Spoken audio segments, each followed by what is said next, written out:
વલસાડના નનકવાડા ગામ ખાતે ભારતીય જનતા પાર્ટી વલસાડ વિધાનસભા દ્વારા સ્નેહ મિલન સમારોહ યોજાયો। સરપંચ સંઘના પ્રમુખ અને નનકવાડાના સરપંચ વિનોદભાઈ પટેલના નેજા હેઠળ આ સ્નેહ મિલન કાર્યક્રમ યોજાયો હતો। આયોજિત નૂતન વર્ષ સ્નેહ મિલન સમારોહમાં લોકસભાના દંડક અને વલસાડ ડાંગના સાંસદ ધવલ પટેલ તેમજ વલસાડના લોકપ્રિય ધારાસભ્ય ભરતભાઈ પટેલની વિશેષ ઉપસ્થિતિમાં આ સ્નેહ મિલન કાર્યક્રમ યોજાયો હતો। સાંસદ ધવલભાઈ પટેલ અને ધારાસભ્ય ભરતભાઈ પટેલ દ્વારા દિવાળી પર્વની સૌ કાર્યકર્તાઓ અને પ્રજાજનોને શુભેચ્છાઓ પાઠવી હતી।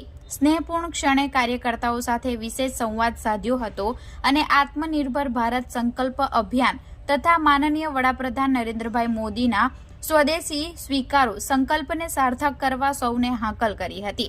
આ પ્રસંગે વક્તા પ્રવીણાબેન પટેલ, મહામંત્રી અમૃતભાઈ, સ્નેહલભાઈ, ભાવેશભાઈ, નનકવાડાના સરપંચ વિનોદભાઈ પટેલ, ડેપ્યુટી ધર્મેશભાઈ, તિથલના સરપંચ રાકેશભાઈ, જિલ્લા પંચાયત સભ્ય અમૃતભાઈ, તાલુકા પંચાયત સભ્ય હેમાક્ષીબેન, કેયુરભાઈ, મિહિરભાઈ, જિગ્નેશભાઈ, પ્રદીપ જે કડિયા, દેવાંગભાઈ, કેઝાડભાઈ, ગ્રામ પંચાયતના સભ્યો અને મોટી સંખ્યામાં મહાનુભાવો, કાર્યકરો અને ગ્રામજનો ઉપસ્થિત રહ્યા હતા।